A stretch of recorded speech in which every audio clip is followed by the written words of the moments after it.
नमस्कार। Big breaking में आपका स्वागत करती हूँ। मैं हूँ सर्वमित्रा। इस समय हेमंत सोरेन मामले पर सुप्रीम कोर्ट में सुनवाई चल रही है। सवाल सबसे बड़ा यही उठ रहा है कि क्या आज जेल से बाहर आ सकते हैं हेमंत सोरेन।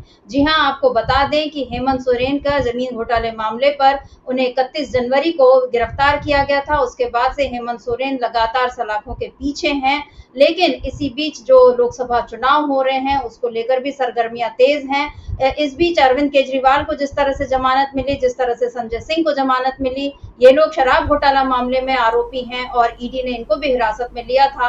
लेकिन इन दो नेताओं को जमानत मिलने के बाद सवाल ये उठने लगा कि क्या हेमंत सोरेन को भी जमानत मिल सकती है। आपको बता दें कि हेमंत सोरेन इस समय अपनी गिरफ्तारी को गलत ठहराने के लिए सुप्रीम कोर्ट में उन्होंने याचिका दायर की है और उन्होंने ये भी मांग की है कि उन्हें अंतरिम जमानत मिलनी चाहिए, क्योंकि चुनाव भी चल रहे हैं। हेमंत सोरेन की ओर से कपिल सिब्बल अपने तर्क रख रहे हैं। पिछली सुनवाई 17 मई को हुई थी, उसके बाद अदालत ने आज का वक्त दिया था, आज यानी 21 मई को। इस समय हेमंत सोरेन मामले पर जस्टिस दीपांकर दत्ता की पीठ जो है वो सुनवाई कर रही है। हेमंत सोरेन पर सुप्रीम बहस इस समय चल रही है और ये देखना होगा, दिलचस्प होगा इस समय जानना कि क्या हेमंत सोरेन को भी उन्हीं आधार पर जमानत मिल सकती है जिस आधार पर अरविंद केजरीवाल बाहर आए हैं। अरविंद केजरीवाल मामले में तो बीजेपी बुरी तरह से घिर गई, उस पर कमजोर होने का ये लगने लगा कि बीजेपी जो है वो उसने केजरीवाल पर प्रहार करने की कोशिश की, उन्हें घेरने की कोशिश की, आम आदमी पार्टी को क्रश करने की कोशिश की, अगर अरविंद केजरीवाल के शब्दों में कहें तो। लेकिन वहां बीजेपी फेल हो गई। लेकिन अब देखना ये होगा कि हेमंत सोरेन पर क्या होगा, क्योंकि हेमंत सोरेन मामले में भी झारखंड ने अब बिल्कुल कमर कस ली है। झारखंड मुक्ति मोर्चा ने कह दिया है कि झारखंड झुकेगा नहीं, इंडिया रुकेगा नहीं। तो अब देखना होगा कि क्या होता है आज हेमंत सोरेन मामले पर। क्या जेल से बाहर आएंगे हेमंत सोरेन, आज इसी पर चर्चा करेंगे हम। अभी इस समय सुप्रीम बहस जो चल रही है सुप्रीम कोर्ट में, उसकी पल पल की जानकारी हम आपको देंगे। हमारे साथ मौजूद हैं हमारे ऑनलाइन एडिटर अमलेंदु उपाध्याय जी। अमलेंदु जी, स्वागत है आपका इस कार्यक्रम में। नमस्कार अमलेंदु जी। क्या खबरें हैं आपके पास, क्योंकि हेमंत सोरेन हेमंत सोरेन का जो मामला है ये भी इस समय हॉट केक बना हुआ है झारखंड की पॉलिटिक्स को अगर खासतौर पर देखा जाए तो, क्योंकि वहां ये माना जा रहा है कि इस बार का चुनाव जैसे बाकी पूरे इंडिया में, पूरे देश में चुनाव ये बना दिया गया है कि ये बीजेपी बनाम जनता का चुनाव हो गया है, उसी तरह झारखंड का अगर मामला लें तो ये कहा जा रहा है कि यहाँ पे चुनाव जो है वो हेमंत सोरेन बनाम बीजेपी हो गया है। हेमंत सोरेन का मुद्दा जो है झारखंड में इस समय काफी गर्म है, क्योंकि अब जो वोट पड़ रहे हैं वो इसी आधार पर पड़ रहे हैं कि बीजेपी सरकार ने हेमंत सोरेन को गिरफ्तार करके सही किया या गलत किया। इसी मामले पर वोट जब अब पड़ रहे हैं। आप क्या कहेंगे, अभी तक क्या कुछ हो रहा है सुप्रीम कोर्ट में, आपके पास क्या जानकारी है? अमलेंदु जी, आप हमारे दर्शकों को दीजिए। मित्रा जी, आज जब सुनवाई शुरू हुई तो सबसे पहले जो कपिल सिब्बल हैं हेमंत सोरेन की तरफ से वो पेश हुए हैं, उन्होंने अपनी बात रखना शुरू किया और उन्होंने बताया कि किस तरीके से जो केस बनाया गया है वो ज़मीन जो है वो छोटा नागपुर काश्तकारी एक्ट जो है उसके तहत है, वो भुईहारी ज़मीन कहलाती है, वो भुईहारी ज़मीन है।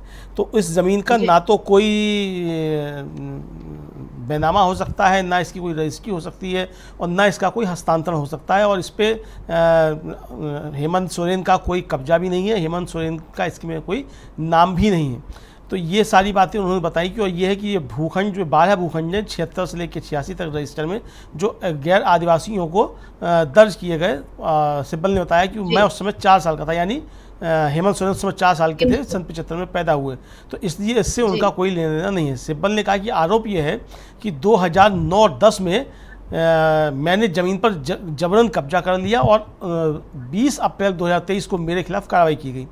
ईडी वहाँ मौजूद थी और फिर शिकायत दर्ज की गई। इस अवधि में किसी ने कोई शिकायत दर्ज नहीं की, यानी कि 2009-10 में बताया गया कि मैंने कब्जा किया हेमंत सोरेन की तरफ से, कहा कपिल सिब्बल ने, और 20 अप्रैल 2023 तक मेरे खिलाफ कोई भी कार्रवाई जो थी वो किसी भी तरीके की नहीं की गई। ईडी जब वहाँ 20 अप्रैल 2023 को पहुँचती है तब मेरे खिलाफ शिकायत दर्ज की जाती है और गिरफ्तारी कर ली जाती है। फिर सिब्बल ने बताया कि इस ज़मीन पर एक बिजली कनेक्शन है और आरोपी नंबर 4 जो है उसके नाम पर 2015 के पंजीकृत पट्टे के तहत ज़मीन पर वो खेती कर रहा था, तो जाहिर तौर पर मेरा कब्जा नहीं था, यानी कि जिसका नाम पट्टा है वो उस पर खेती कर रहा था, तो मेरा कब्जा मतलब हेमंत सोरेन का कब्जा उसमें नहीं है। पट्टा मालिक राजकुमार हैं और मेरे साथ उनका कोई भी संबंध नहीं है, ये सिब्बल की तरफ से कहा गया।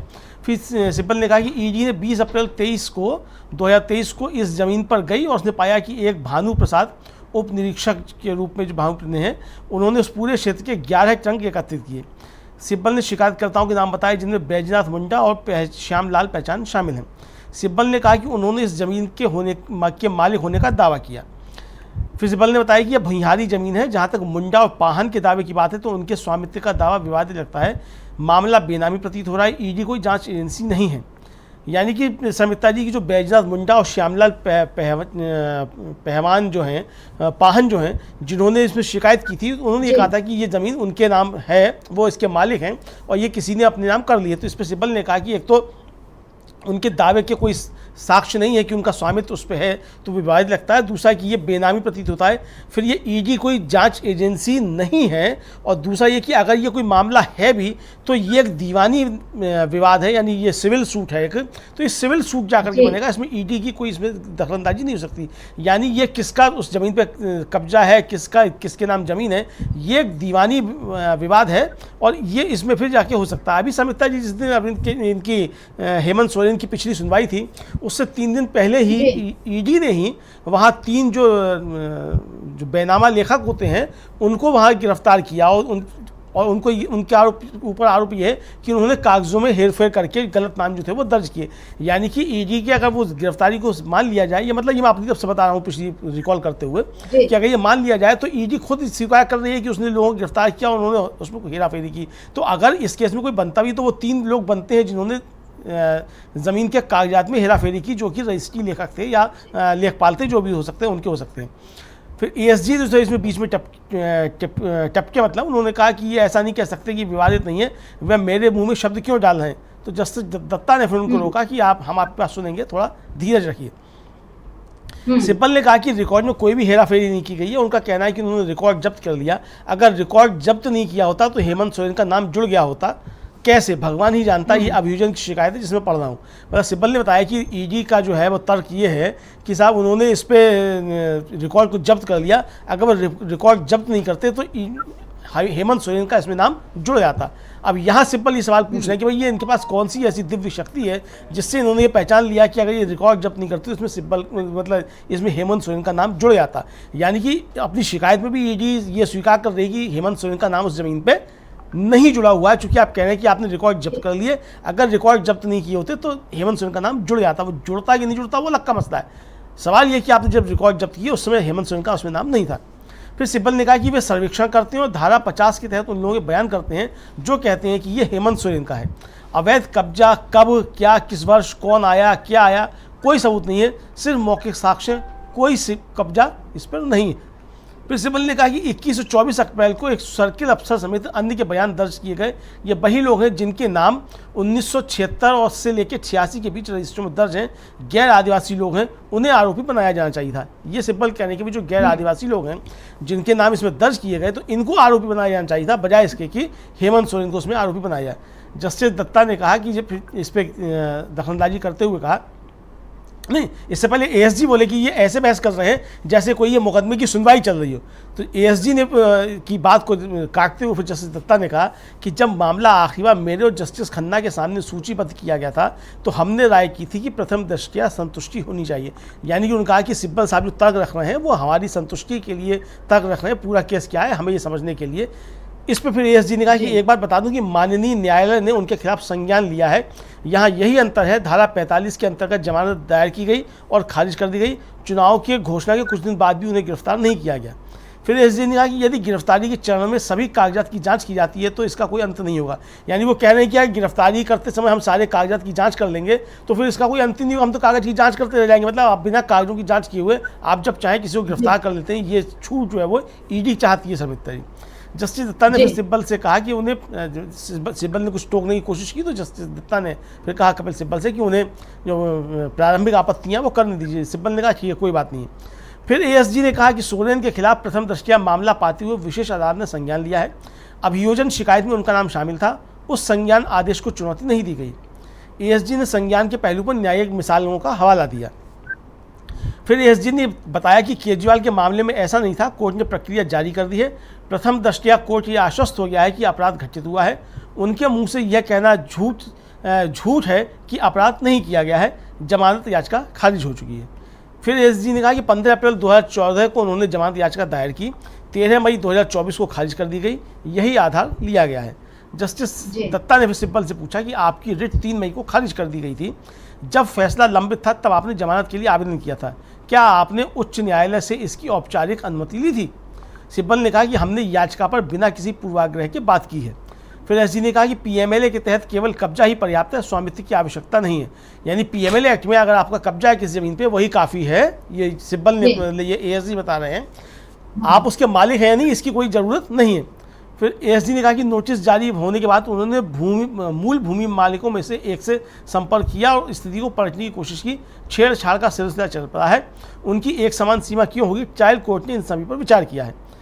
फिर एसजी ने कहा कि 2009 से 10 से अवैध कब्जे में थे और 8.86 एकड़ ज़मीन का ना तो मालिकाना हक सोरेन के पास है, ना ही किसी रिकॉर्ड में उनका नाम दर्ज है, लेकिन उनका कब्जा है, जो कि एक अपराध है। यानी कि ये स्वीकार कर रहे हैं एएसजी कि 2009 से 10 के बीच में 8.86 एकड़ ज़मीन जो है उसका ना तो हेमंत सोरेन के पास कोई मालिकाना हक है और ना ही किसी रिकॉर्ड में उनका नाम दर्ज हुआ है। ये एक तरीके से ईडी ने स्वीकार किया, लेकिन उनका कहना है कि उन्होंने चूंकि कब्जा किया हुआ है तो ये एक अपराध है। हालांकि सिब्बल का कहना है कि अगर कब्जा है या कुछ है तो ये सिविल सूट बनता है, या अगर कब्जा है तो फिर ये प्रशासनिक मामला होता है, प्रशासन उसको कब्जे को हटवाएगा। फिर एसजी ने कहा कि 20 अप्रैल को हुए सर्वे से पता चला कि मुंडा जो है वो ज़मीन के केयर टेकर थे।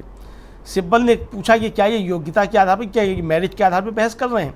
फिर जस्टिस खन्ना ने एएसजी के तर्क जो दिए उनका सारांश प्रस्तुत किया। फिर एएसजी ने कहा कि कृपया आप धारा 45 पीएमएलए जो है उसको देखिए, जमानत कब खारिज की जा सकती है। जस्टिस खन्ना ने कहा कि हम आपको बता रहे हैं कि हमारे दिमाग में क्या चल रहा है।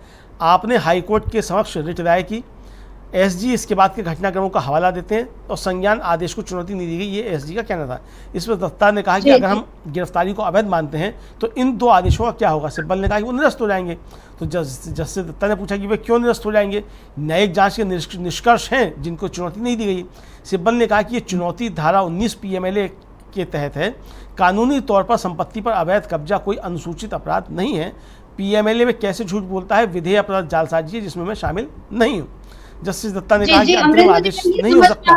सिब्बल ने कहा कि मैं जमानत नहीं मांग रहा हूँ, मैं कह रहा हूँ कि सब मान लो फिर भी यह कोई केस नहीं है। यानी सिब्बल ने तर्क दिया कि मैं जमानत मांग ही नहीं रहा हूँ साहब आपसे, मैं तो कह रहा हूँ कि आप सब कुछ इनकी बातें मान लीजिए, तब भी मेरे खिलाफ कोई अपराध नहीं बनता है। जस्टिस दत्ता ने कहा कि जब यह मामला लंबित था तब आपने जमानत के लिए आवेदन किया था। सिब्बल ने कहा कि हमने बिना किसी ये किया था। जस्टिस दत्ता ने कहा कि आप हमें कोई एक मिसाल बताइए। तो सिब्बल ने कहा कि न्यूज़ क्लिक का मामला है, पुरकाइश का मामला है, गिरफ्तारी के समय रिमांड का आदेश हुआ, कोर्ट का कहना है कि कुछ नहीं हो रहा है, गिरफ्तारी गलत है, बात खत्म हो गई। फिर सिब्बल ने कहा यह एक ऐसा मामला था जहां गिरफ्तारी का आधार नहीं बताया गया था। एएसजी ने तर्क दिया कि रिमांड आदेशों के कारण गिरफ्तारी को रद्द करने का कोई सवाल नहीं है। जस्टिस दत्ता ने कहा कि यहाँ कुछ तथ्यात्मक असमानताएं हैं, संज्ञान ले लिया गया है, इसलिए कोर्ट प्रथम दृष्टया संतुष्ट है। सिब्बल ने इस पर कहा कि मुझे 31 जनवरी को गिरफ्तार किया गया, धारा 19 पीएमएलए एक्ट की लगाई गई, उस समय इनके पास पीएमएलए एक्ट लागू करने के लिए कोई आधार नहीं था। यानी कि जिस समय आपने मुझको गिरफ्तार किया उस समय आपके पास कोई आधार नहीं था, बाद में आप कुछ भी आधार बनाते रहिए, इसलिए जिस समय आपने मेरी गिरफ्तारी की वो कुल मिलाकर के अवैध है। इस पर जस्टिस दत्ता ने पूछा कि क्या कोर्ट को खुद की अमरेंद्र जी, ये जो आप अभी बोल रहे हैं कि जिस समय गिरफ्तार किया गया पीएमएलए की धारा 19 के तहत और उस समय उसका कोई आधार नहीं था, मुझे याद पड़ता है कि केजरीवाल मामले में भी ऐसा ही हुआ था। ईडी इसी सवाल पर वहां फंस भी गई थी और उसको अदालत ने वो बोला भी था। तो आपको क्या लगता है, क्योंकि आज जब हम ये देख रहे हैं कि हेमंत सोरेन का मामला भी ऐसा नहीं है कि आजकल का है, ये 31 जनवरी से चला आ रहा है ये मामला, और इस पर अभी तक ईडी ऐसी कोई चीज रख नहीं पाई है जिसके आधार पर ये कहा जा सके कि हेमंत सोरेन की गिरफ्तारी जो है वो वाजिब है, वो सही है, और इसीलिए हेमंत सोरेन भी यहाँ पहुंचे हैं सुप्रीम कोर्ट की, वो अपनी गिरफ्तारी को खारिज करवाना चाहते हैं, गलत ठहरा रहे हैं वो, और यहाँ कपिल सिब्बल जमानत की बात भी जो कर रहे हैं। और इस बीच उन्होंने जिस तरह से प्रवीर पुरकायस्थ का जो हवाला दिया, या इसमें जो शराब घोटाले की बात भी उठेगी, आपको क्या लगता है कि अभी जो पीछे के जो फैसले हुए हैं अदालत की ओर से, जो जिन आधार पर चाहे अरविंद केजरीवाल को या चाहे न्यूज क्लिक वाला जो मामला है, आपको क्या लगता है कि ये यहाँ पर ईडी क्या फंसेगी, क्योंकि उसी दिशा में ये केस बढ़ रहा है आगे? अमलेंदु जी, निश्चित तौर पर समिता जी, ये केस उसी दिशा में आगे बढ़ रहा है, चूंकि ईडी देखिए जो तर्क दे रहा है, ईडी की तरफ से एएसजी राजू जो तर्क दे रहे हैं, वो खुद बता रहे हैं कि ज़मीन पर कब्जा नहीं है, मतलब इनके नाम कोई पट्टा नहीं है, इनका नाम उसमें शामिल नहीं किया गया है, लेकिन इनका कब्जा है। कुल मिला के बात यहाँ पे आ रही है कि चूंकि इनका ज़मीन पर कब्जा है, तो इसलिए जो है ये इसके पीएमएलए एक्ट के तहत जो है वो दोषी बनते हैं। जबकि सिब्बल कह रहे हैं कि मेरा कोई कब्जा नहीं है, इसको साबित करें कि कब्जा है। मैं तो नहीं कह रहा कि मेरा कब्जा है, और इसमें मेरा कोई नाम भी शामिल नहीं है। जिन लोगों के नाम शामिल हैं जो गैर आदिवासी हैं, उनके सन 76 से लेकर 86 के बीच उनके नाम दर्ज किए गए हैं। तो इसका मतलब समिता जी ये है कि जिस समय गिरफ्तारी की गई है हेमंत सोरेन की, उस समय ईडी के पास कोई सबूत नहीं थे कि इनकी गिरफ्तारी क्यों की जा रही है और किस तरीके से इनकी जो है वो गिरफ्तारी जायज़ है। और यही तर्क जो है उन्होंने दिया है यूएपीए के तहत। जो न्यूज़ क्लिक के फाउंडर प्रवीर पुरकायस्थ हैं, उनका जो मसला था उस पर भी जो यही बात कोर्ट ने आदेश दिया था कि चूंकि गिरफ्तारी के समय इनको कोई नहीं दिया गया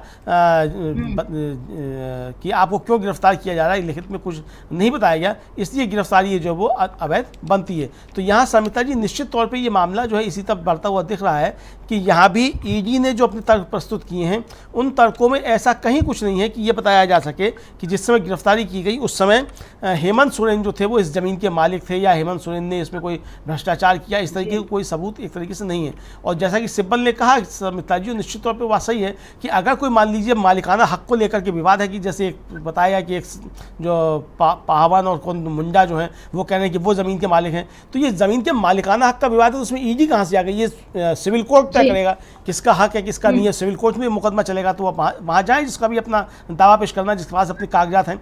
हेमंत सोरेन तो कह ही नहीं रहे कि मेरा इस पर दावा है, मैं इस ज़मीन का मालिक हूँ।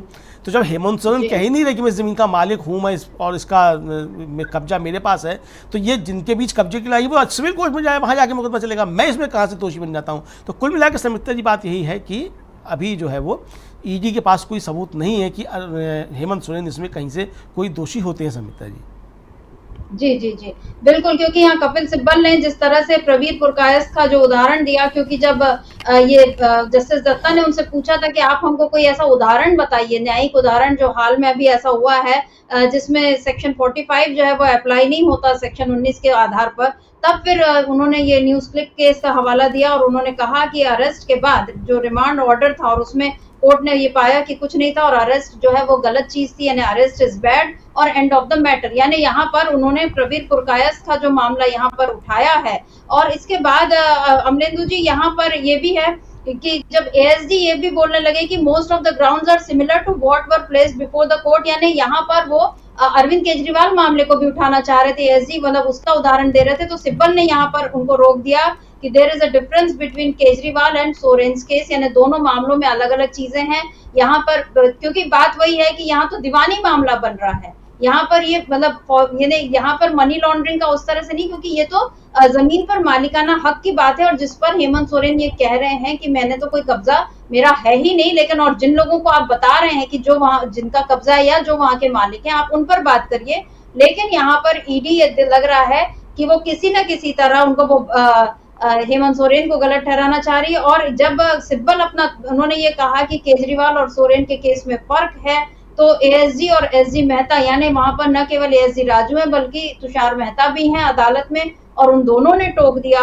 तो सिब्बल ने उनसे ये पूछा कि व्हाई आर यू सो कीन, मतलब आप इतने ज्यादा परेशान या इतना आपको इंटरेस्ट क्यों हो रहा है, is the matter so important और डोंट बी सो एंथुजियास्टिक। यानी एक तरह से अमरेंदु जी आपको क्या लगता है, सिब्बल ने यहाँ पर इन दोनों को एक फटकार सी भी लगा दी अदालत के भीतर ही, क्योंकि साथी वकील है, मतलब बिल्कुल दूसरा पक्ष है, वो अपना पक्ष रख रहे हैं। लेकिन क्या उनके तर्कों से सिब्बल यहाँ खींचते हुए नजर आ रहे हैं? क्या उनको ऐसा लग रहा है कि मतलब हेमंत सोरेन का पक्ष क्या यहाँ पर मजबूत है और इसीलिए क्या कपिल सिब्बल उन्होंने इस तरह से अपनी खींच निकाली है इन दोनों पर?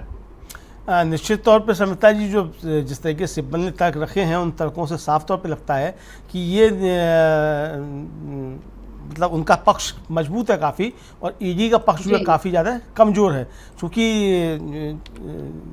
उनकी एएसजी की मदद करने के लिए एसजी को आना पड़ता है। तो ये समझा जा सकता है साफ तौर पे जी। कि पक्ष जो है वो सिब्बल का मजबूत है, और ईडी इसी के वकील साहब जो हैं वो इसीलिए एक तरीके से कहा जाए बिलबिला रहे हैं। तो ये बिलबिलाना उनका जो ये साफ जाहिर करता है कि उनके तथ्य जो है वो हैं और है। अभी इसमें एक और हुआ कि जब सिब्बल अपनी बात रख रहे थे तो जस्टिस दत्ता ने पूछा कि ये क्या फैसला लागू होता है। सिब्बल ने कहा कि नहीं, यह बंदी प्रत्यक्षीकरण का मामला था, हाई कोर्ट ने इसे अलग कर दिया है। तो एएसजी ने फैसले का हवाला दिया। सिब्बल ने इस पर कहा कि कृपया मुझे बोलने दीजिए, बीच बहस में मत बोलिए, मैं बहस कर रहा हूँ। तो एएसजी फिर ने इस पर कहा कि नहीं, हम केवल कोर्ट की मदद कर रहे हैं। तो यानी कि वो एक तरीके से जो दखलंदाजी करने की कोशिश की एएसजी ने, तो उस एएसजी को जब बीच में डाटा एक तरीके से कहा जाए सिब्बल ने, तो उन्होंने कहा कि नहीं, हम तो जो अदालत की जो मदद करने की कोशिश कर रहे हैं समिता जी। जी, जी, जी। यहाँ पर सिब्बल ने ये भी अभी कुछ समय पहले की जो मतलब जो सुनवाई अभी जो चल रही है उसमें कुछ समय पहले सिब्बल ने ये भी कहा कि proceeds of crime needs to be interpreted strictly, मतलब जिस तरीके से इस पूरे मतलब अपराध या इस पूरे मामले को जिस तरीके से वो जो बुना गया है ने उसकी जो श्रृंखला कड़ी दर कड़ी उसको समझा जाए, तो ये ऐसा लगता है कि शेड्यूल्ड ऑफेंस है। अमलेंदु जी, क्या यहाँ पर अब हेमंत सोरेन के आदिवासी होने का मामला यहाँ पर उठता आपको नजर आ रहा है? क्योंकि कपिल सिब्बल ने एक तो वो एसजी राजू और एसजी तुषार मेहता दोनों को वहां पर जिस तरीके से वो फटकार लगा रहे हैं, ये कपिल सिब्बल का अपना अंदाज है। हमने देखा है कि पिछली सुनवाई में भी उन्होंने तो माननीय अदालत से ये कह दिया था कि फिर ठीक है, जब आप बाद में सुनवाई करेंगे तो फिर अभी मेरे बोलने का कोई अर्थ ही नहीं रह जाता। आज भी फिर वो उसी तेवर में नजर आ रहे हैं, और यहाँ इन्होंने जो बात की है कि it has to be related to a scheduled offence. आपको क्या यहाँ पर लग रहा है कि ये इनके हेमंत सोरेन के आदिवासी होने का मामला भी यहाँ पर उठेगा क्या? क्योंकि हेमंत सोरेन ने जब उनको गिरफ्तार किया था उसके बाद उन्होंने ये बोला भी था कि भाजपा जो है वो आदिवासी मुख्यमंत्री को 5 साल पूरा इन्हें चलाने नहीं देगी, ये ऐसा मुझे पहले से इसका अंदेशा था और ये सच हो रहा है। ये हेमंत सोरेन ने बड़ा आरोप लगाया था। आगे क्या कुछ और इस मामले में हो रहा है अमलेंदु जी, आपके पास और क्या जानकारी है? और कपिल सिब्बल जिस अंदाज में जिरह कर रहे हैं उससे आपको क्या लगता है? देखिए सविता जी, तो कपिल सिब्बल जिस तरीके से कर रहे हैं, इस पे जिरह कर रहे हैं, उससे एक तौर पे तो साफ समझा जा सकता है कि कुल मिलाकर के ईडी जो है वो अपने तर्क ठीक से नहीं रख पा रही है। मतलब ये समझा जा सकता है अभी तक कि ईडी के पास तर्क जो है उस तरीके के नहीं है जिस तरीके के तर्क एक होने चाहिए थे बहस करते समय। चूँकि जब आप मतलब ईडी खुद ही स्वीकार कर रही है कि जो कागजात उसने दाखिल किए हैं उसमें हेमंत सोरेन का उस पर मतलब मालिकाना हक के कोई कागजात नहीं है अभी तक से, ये ईडी ने खुद स्वीकार कर लिया है। तो ये कहना है कि साहब इस पर इनका कब्जा है, तो अगर कब्जा है तो कब्जा हटाने के लिए जो प्रोसीजर्स होते हैं वो स्थानीय प्रशासनिक प्रोसीजर्स होते हैं। किसी का मान लीजिए अवैध कब्जा है तो उसको लिए स्थानीय स्तर पर उसको प्रशासन जो हटाएगा कब्जा, जिस तरीके से हटाना होता है पुलिस की मदद से, एसडीएम की मदद से, जिसकी मदद से वो कब्जा हटाना। लेकिन अगर वहाँ कोई मालिकाना हक का विवाद है तो मालिकाना हक का विवाद तो ईडी तय नहीं कर सकती है। यही तर्क यहाँ सिब्बल जो वो प्रस्तुत कर रहे हैं कि जो मालिकाना हक का विवाद अगर किन्हीं दो लोगों के बीच है तो उन दो लोगों के बीच जो मालिकाना हक है उसका निर्धारण जो है वो ईडी नहीं कर सकती है। ईडी चूंकि उसके लिए कोई जांच एजेंसी नहीं है और ये सिविल सूट बनता है, सिविल सूट में जाकर के इनको ये दाखिल करना पड़ेगा कि किस तरीके से इसका मालिक कौन है। तो कुल मिलाकर की जो मालिकाना हक की लड़ाई है वो तो सिविल सूट है और ये ईडी का केस नहीं बनता है। इसी को लेकर के सिब्बल अपनी सारी बात रख रहे हैं। और यह मुझे लगता है समिता जी कि यहाँ अदालत जो है विचार कर रही है कि ये मामला सिविल सूट का है कि उस पर कब्जे का है। चूँकि जब पिछली शुक्रवार को जब हुई थी तो उस समय पूछा भी था उन्होंने, जस्टिस खन्ना ने शायद पूछा था कि भाई आप बताइए, हम तो समझे थे कि हमको ये बताया गया कि आपने स्वीकार कर लिया है कि आपका इस पर कब्जा है और आप ज़मीन पे आपका कब्जा है और आपने इसको स्वीकार कर लिया। सिब्बल ने कहा कि आप रिकॉर्ड पर लीजिए कि मैंने कहा कि मेरा इस पर कब्जा नहीं है और मैं इसका मालिक नहीं हूँ। तो जब ये बात आ चुकी है रिकॉर्ड पे है तो यानी रिकॉर्ड पे सिब्बल की तरफ से आ चुका कि मैं इस ज़मीन का मालिक नहीं हूँ और मेरा इस पर कब्जा नहीं है। जबकि ईडी को साबित ये करना है कि आपने जब गिरफ्तारी की थी तो उस समय क्या हेमंत सोरेन जो थे उनके नाम मालिकाना हक था। ईडी ने अपनी जो अभियोजन की मतलब जो दायर की शिकायत की है उसमें ईडी ने कहा, जो सिब्बल ने बताया कि ये कहा है उन्होंने कि साहब इन्होंने चूँकि कागजात जब्त कर लिया, अगर कागजात जब्त नहीं करते तो इसमें हेमंत सोरेन का नाम जुड़ जाता। तो ये क्या होता क्या नहीं होता ये तो बात की बात हो सकता है नरेंद्र मोदी का उसमें नाम लिख जाता हेमंत सोरेन की जगह। वो तो अच्छा हुआ ईडी ने कागजात जब्त कर दिए। तो ये इसको ऐसे भी कहा जा सकता है। तो ये अपने अपना तर्क है किस तरीके से कि अब क्या हो सकता था, वो हो सकता है नहीं। सवाल ये कि आपने जिस समय गिरफ्तार किया उस समय आपके पास क्या सबूत थे। भाई कत्ल हो सकता था, ठीक है, हो सकता है, हो सकता था, लेकिन जिस समय आपने गिरफ्तार किया उस समय क्या कत्ल हो गया था अगर आपने कत्ल की धारा में गिरफ्तार किया है? तो सवाल ये है कि अगर आपने पीएमएलए एक्ट के तहत गिरफ्तार किया है तो क्या पीएमएलए एक्ट के तहत उस समय मुकदमा बनता है? तो कुल मिलाकर के इसी को है। और यही जब अदालत ने पूछा सिब्बल से कि भाई क्या हमको मतलब अदालत को जो है वो गिरफ्तारी की तारीख तक जो है वो सीमित रहना चाहिए, तो इस पर उन्होंने सम्मान के साथ कहा कि यस मी लॉर्ड, गिरफ्तारी की तारीख तक ही रहना चाहिए। जो गिरफ्तारी जिस समय हुई उस समय जो था वो इनके पास कुछ सबूत था कि नहीं था, क्योंकि हम गिरफ्तारी को अवैध ठहराने के लिए आए हैं, हम यहाँ जमानत के लिए आए ही नहीं। सुमित्रा जी जी जी जी बिल्कुल, क्योंकि जस्टिस दत्ता ने ये भी सवाल उठाया कि कपिल सिब्बल के सामने कि जब आपके याचिका में, आपके आवेदन में ये कहा गया है कि arrest should not have been made, यानी अरेस्ट नहीं होना चाहिए था, तो सिब्बल ने कहा कि कोई जो मतलब पीएमएलए के तहत, मैंने ये नहीं कहा कि अरेस्ट नहीं होना चाहिए, मैंने ये कहा कि arrest is bad on facts, मतलब जिस आधार पर अगर गिरफ्तार किया गया है वो आधार गलत है। यानी यहाँ पर कपिल सिब्बल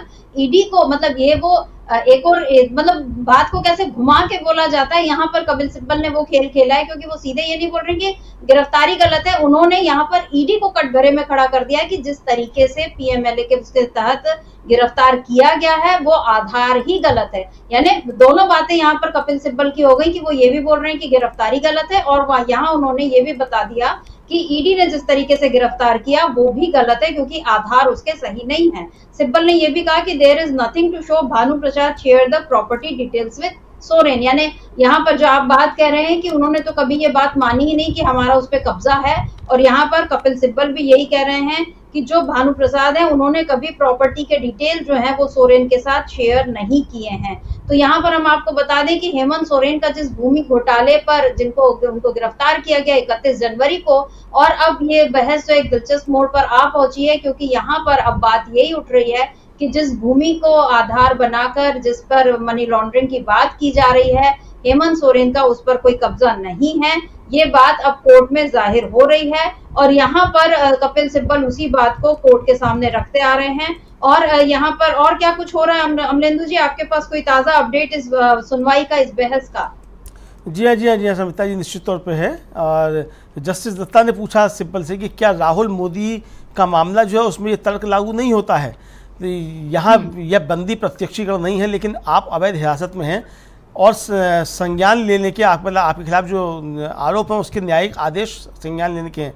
सिब्बल ने कहा कि ये कहना होगा कि जिस क्षण मैंने जमानत के लिए आवेदन किया उस समय मैंने जमानत के लिए आवेदन किया, तो इसका मतलब ये नहीं है कि मेरी जो गिरफ्तारी को चैलेंज करने की जो याचिका थी वो ख़त्म हो गई। यानी मेरा गिरफ्तारी को चैलेंज करने का अधिकार बना हुआ है, भले ही मैंने जमानत के लिए उसमें अप्लाई कर दिया। फिर सिब्बल ने कहा कि मुझे कल जो है वो इस पर बात करनी थी। एएसजी ने कहा कि अब ये छुट्टियों के बाद हो सकता है। सिब्बल ने कहा कि प्रथम दृष्टया यह बात मनगढ़ंत है। जस्टिस दत्ता ने कहा कि योग्यता के आधार पर, मेरिट के आधार पर एक अच्छा मामला है, लेकिन हमें इस अलग नज़रिए से देखना होगा, इसको कल देखेंगे। तो ये अभी कहा जस्टिस दत्ता ने सुमित्रा जी। तो यानी कि कोर्ट ये समझ रही है कि ये मामला एक अलग किस्म का है और बहुत बेहतरीन है, जहाँ मेरिट्स के आधार पर बातचीत होगी। यानी अब मेरिट्स के आधार पर आएगा, और मेरिट के आधार पर सुमित्रा जी ईडी खुद ही स्वीकार कर चुकी कि इस हेमंत सोरेन का नाम इसमें कहीं नहीं है। तो इस पर अब इन्होंने कहा कि एएसजी ने कि साहब कल के लिए मेरे पास टाइम नहीं है, जो थोड़ा काम मुझको और करना। जस्टिस सन्ना ने कहा कि ठीक है, हम आपके समय को देखेंगे, लेकिन आपकी जगह कोई और वकील जो है वो इसको आकर के कर सकते हैं, लेकिन अपने तर्क जो हैं उनके साथ आप आइएगा दोनों। और बेंच ने जो है कल के लिए मैटर को लिस्ट कर दिया समिता जी। यानी अब इस पर कल बहस होगी और तर्कों के आधार पर होगी, मेरिट्स के आधार पर होगी। जैसी मेरिट्स की बात आई उसी समय एएसजी राजू जो हैं उन्होंने कह दिया साहब मेरे पास कल के लिए और बहुत सारे काम हैं। तो उनका ठीक है, आपके पास काम है, कोई दूसरे आप वकील को भेज दीजिए जिसके पास और कोई काम नहीं हो। यानी अब समिता जी ये मामला बहुत पेचीदा हो गया और ये उस तरफ जा रहा है कि अब मेरिट्स पे बात होगी। ईडी साहब आपने गिरफ्तारी की, ठीक है, आपने गिरफ्तारी कर ली। अब ये है कि एक तो गिरफ्तारी जिस समय आपने की उस समय आपके पास क्या सबूत थे ये आपको बताने हैं, क्योंकि आपकी शिकायत खुद कह रही है कि जिस समय आपने शिकायत दर्ज की और जिस समय आपने गिरफ्तारी की उस समय तक हेमंत सोरेन का नाम कागजों में दर्ज नहीं है, हेमंत सोरेन जमीन के मालिक नहीं है, और आपने उनको इसीलिए गिरफ्तार कर लिया कि साहब हेमंत सोरेन उस जमीन के मालिक हैं। और लगातार यही बात की जा रही है कि भाई जो जमीन जिसका हस्तांतरण नहीं हो सकता, जिसकी बिक्री नहीं हो सकती, ये भुइंहारी ज़मीन है और छोटा नागपुर काश्तकारी एक्ट जो है उसके तहत की ज़मीन है जिसमें हस्तांतरण और बिक्री इसकी नहीं हो सकती है, तो किस तरीके से हेमंत सोरेन उस ज़मीन के मालिक हो जाएंगे। तो अगर हेमंत सोरेन उस ज़मीन के मालिक नहीं हैं और उनका कहीं कागजों में नाम नहीं है, तो कल को क्या हो जाएगा, कल को क्या हो जाएगा के आधार पर नहीं है, और कल को क्या हो जाएगा ये भी इस पर है कि क्या कानून इस तरीके का कोई है कि उसमें हेमंत सोरेन का नाम आया था। तो अब जब उस कानून में भी नहीं, तो समिता जी मुझे लगता है कि केस इस बढ़ रहा है और शायद कल इस पर फैसला आ सकता है। और ये अरविंद केजरीवाल के फैसले का चूँकि सुनवाई पूरी हो चुकी है, उसका भी फैसला जल्दी आएगा, हो सकता है उसका भी फैसला कल ही आ जाए। हो सकता है कल ये दोनों बड़े फैसले एकदम से आ जाएँ और एक तरीके से कहा जाए तो ईडी को यहाँ ज़बरदस्त तरीके से चोट लगती हुई नज़र आ सकती है। समिता जी बिल्कुल, ईडी को चोट इसलिए भी लगती हुई नजर आ रही है क्योंकि जहां मेरिट्स की बात होती है, जहां ऐसा कोई सवाल होता है, हमने पहले अरविंद केजरीवाल मामले पर भी यही देखा और संजय सिंह को भी जमानत इसीलिए मिली क्योंकि ईडी वहां पर उस समय अपने वैसे तर्क नहीं पेश कर पाई और उसने ये बोला था कि ठीक है अब आप दे दीजिए जमानत, हम इसका विरोध नहीं करेंगे। फिर अरविंद केजरीवाल मामले पर भी यही देखा गया कि ईडी जो है वो बार बार अपने सही जवाब देने में मतलब वो उलझ रही है, जितने सवाल कोर्ट की ओर से किए जा रहे हैं। अभिषेक मनु सिंह भी जो सवाल करते हैं वो तो अलग ही बात है, लेकिन जो माननीय जजों की ओर से भी जो सवाल हो रहे थे उस पे भी ईडी जवाब नहीं दे पा रही थी, बल्कि अब तो उसने आम आदमी पार्टी को एक तरह से मतलब आरोपी बनाने की बात कही। और अब हेमंत सोरेन मामले में भी हम यही देख रहे हैं कि ईडी जो है आज अगर सुनवाई हुई है, मतलब ये बड़ी आश्चर्य की बात लगती है अमलेंदु जी की मेरिट्स के आधार पर सुनवाई होने के लिए भी अब ईडी को, क्योंकि जहां मेरिट की बात आती है वहां ईडी समय मांग लेती है। तो या इससे ये क्या आपको ऐसा नहीं लगता कि ईडी जो है पपेट की तरह वहां पे काम कर रही है, क्योंकि फिर उसको नए सिरे से चार्ज होने के लिए जाना पड़ेगा कि अब मैं फिर कुछ और सबूत जुटाएं, हम कुछ और वो करें ताकि फिर हम अदालत के सामने हम खड़े हो पाए। क्या लगता है यहाँ पूरा, क्योंकि ये अब 6वें और 7वें चरण का चुनाव बाकी है, 5 चरण हो गए हैं, खबरें तो जो आ रही हैं वो बीजेपी के लिए बहुत अच्छी नहीं है। अब ऐसे में इन दोनों मामलों का, यानी आज हम हेमंत सोरेन मामले की बात कर रहे हैं, क्या हो सकता है कल, ये तो आपने बता ही दिया है, लेकिन यहाँ पर ईडी अब किस तरह से और क्या वो खेल रच सकती है, आपको क्या लगता है? और झारखंड चुनाव में मतलब अब इसका क्या असर पड़ेगा आगे? समिता जी इसका झारखंड चुनाव पे ही नहीं, मुझे लगता है कि बाकी जो चुनाव बचे हुए हैं उत्तर प्रदेश के, बिहार के, हिमाचल के, हरियाणा के, पंजाब के, बंगाल के, सब जगह इसका असर पड़ेगा। चूँकि ये एक चीज़ ये साफ हो जाएगी कि ईडी ने किस तरीके से विपक्षी नेताओं को जबरन फंसाया है और अपने पॉलिटिकल प्रोसेस से कहने में फंसाया है। चूँकि विपक्ष लगातार ये आरोप लगा रहा है कि ईडी जो है वो भारतीय जनता पार्टी के अनुषंगिक संगठन की तरीके से काम कर रही है। हालांकि पहले भी ये दलील दी गई, ईडी की तरफ से बयान जारी किया गया एजेंसियों की तरफ से कि हम निष्पक्ष हैं और हम स्वतंत्र जाँच एजेंसियाँ हैं, जबकि दूसरी तरफ जो है वो इसी कोर्ट में जो था वो ईडी ने कहा कि हम जो किसी के कहने में काम नहीं करते, हम स्वतंत्र संस्था हैं और अपना एक तरीके से उन्होंने अपनी बातचीत जो थी वो रखी थी कि हम जो स्वतंत्र संस्था है।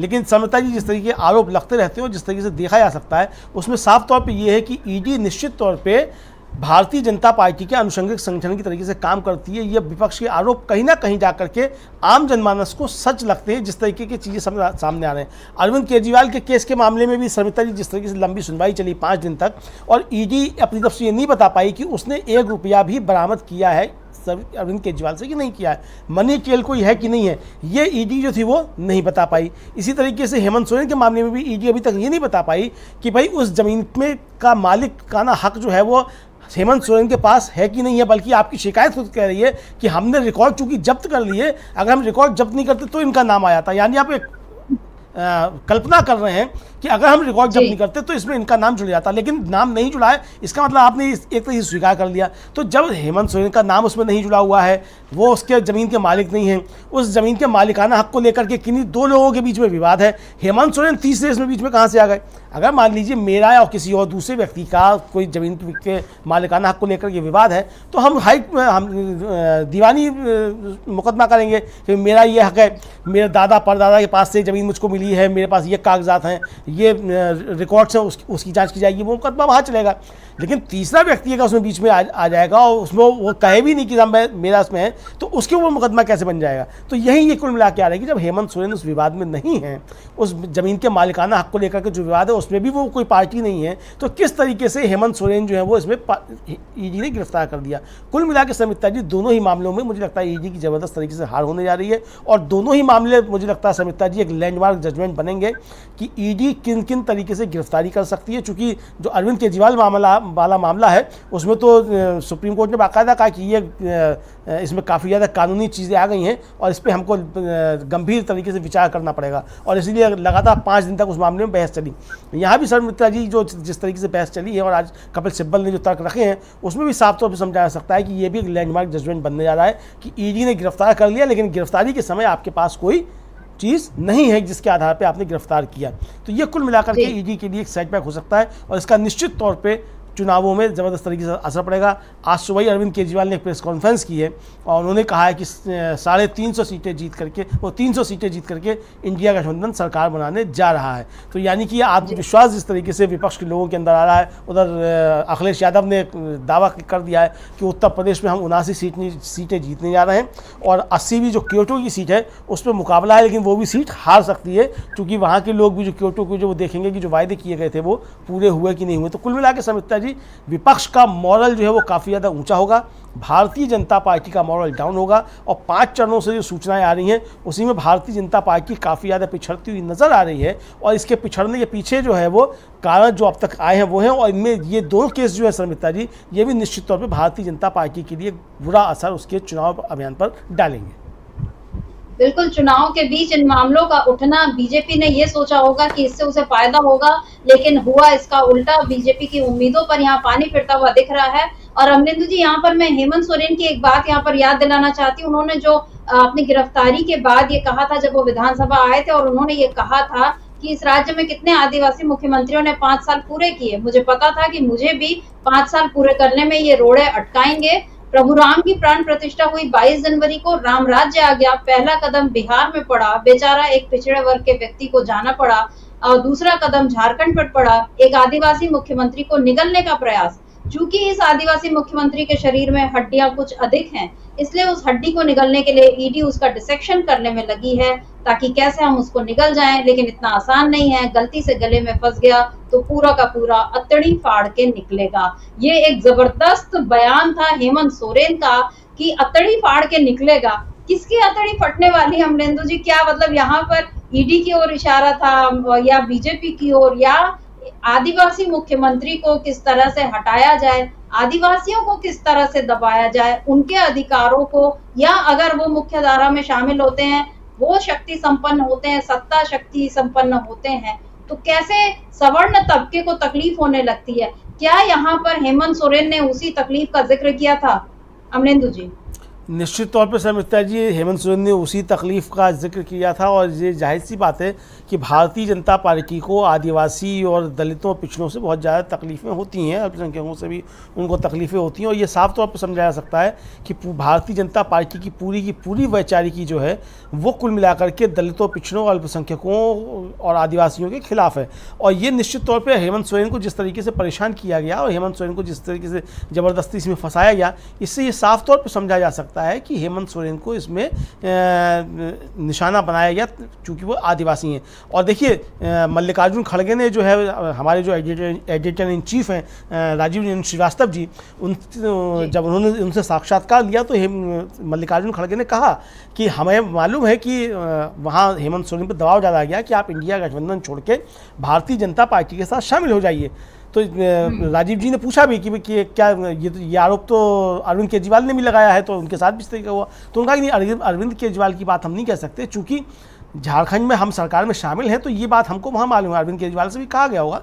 यानी कि शर्मिष्ठा जी ये बात निश्चित तौर पे है कि इस तरीके के दबाव डाले गए अरविंद केजरीवाल और हेमंत सोरेन के ऊपर भी कि आप इंडिया गठबंधन छोड़ करके भारतीय जनता पार्टी में शामिल हो जाइए, और भारतीय जनता पार्टी में शामिल हो जाएंगे तो आपकी गलत गिरफ्तारियाँ नहीं की जाएंगी। और ये देखने में आया है शर्मिष्ठा जी किस तरीके से जो गिरफ्तारियाँ मतलब जिनके लिए प्रधानमंत्री ने खुद कहा कि साहब भ्रष्ट हैं और 70,000 करोड़ का घोटाला, वो तो आपके साथ खड़े हुए हैं सब मिला करके। जिनके खिलाफ आपने चार्जशीट दाखिल की थी, लंबे चौड़े आपने घोषणा पत्र जारी किए थे, उन घोषणा पत्रों में जिनको आपने कहा था कि ये भ्रष्टाचारी हैं, तो उनको तो आपने अपने साथ शामिल किया हुआ है। तो ये सारी चीज़ें तो कुल मिलाकर के जो एक तरीके से कहा जा रहा है, और शर्मिष्ठा जी मुझे लगता है कि हेमंत सोरेन की गिरफ्तारी और सिवा संविधान जिस तरीके से मसला बना, ये सारी चीज़ें लोगों के दिमाग में आ रही हैं कि ये अगर आ गए तीसरी बार लौट करके तो ये संविधान को ख़त्म करेंगे, दलितों पिछड़ों के जो नेता हैं उनको इसी तरीके से ये जेलों में डालेंगे, और इसी तरीके से ये दलितों, पिछड़ों, आदिवासियों आतंकियों का, अल्पसंख्यकों का ये एक तरीके से सत्यानाश करेंगे। ये लोगों के मन में एक भावना घर करती चली जा रही है। संयुक्ता जी, निश्चित तौर पर भारतीय जनता पार्टी के लिए बड़ी चुनौती है और भारतीय जनता पार्टी को मुझे लगता है कि संकट अब बढ़ने वाले हैं। संयुक्ता जी, बिल्कुल भारतीय जनता पार्टी के लिए संकट बढ़ने वाला है, क्योंकि उसने जो भी खेल रचा, अगर उसकी साजिशें हैं इन सब के पीछे, तो वो साजिशें अब ध्वस्त होती नजर आ रही हैं। बीजेपी कामयाब हो सकती थी अगर हेमंत सोरेन नीतीश कुमार बन जाते, अगर हेमंत सोरेन बीजेपी में शामिल हो जाते,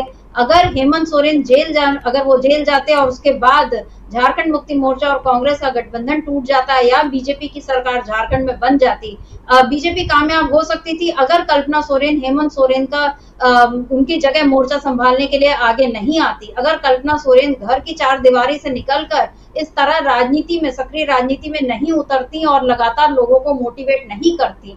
ये सारी बातें बीजेपी के खिलाफ जा रही हैं और बीजेपी को अब ये समझ में आ सकता है या आ जाना चाहिए कि उसके खेल या उसके मन की बात अब देश में नहीं चलेगी। इलेक्टोरल बॉन्ड और अरविंद केजरीवाल के बाद अब हेमंत सोरेन मामले पर भी क्या बीजेपी को बड़ा झटका कल लगेगा या कल क्या होगा सुप्रीम कोर्ट का फैसला, कल किस दिशा में बढ़ेगी ये सुप्रीम बहस और ईडी किस आधार पर, यानी वो मेरिट्स क्या वो जुटा पाएगी जिसके आधार पर वो अपने तर्कों को पुख्ता कर पाएगी, ये सारी बातें कल हम फिर देखेंगे।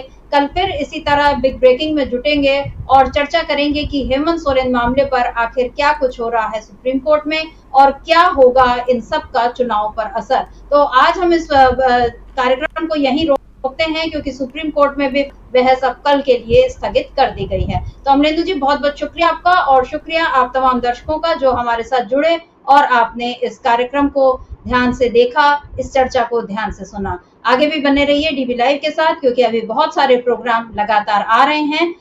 तब तक के लिए आप हमें इजाजत दीजिए। नमस्कार, शुक्रिया।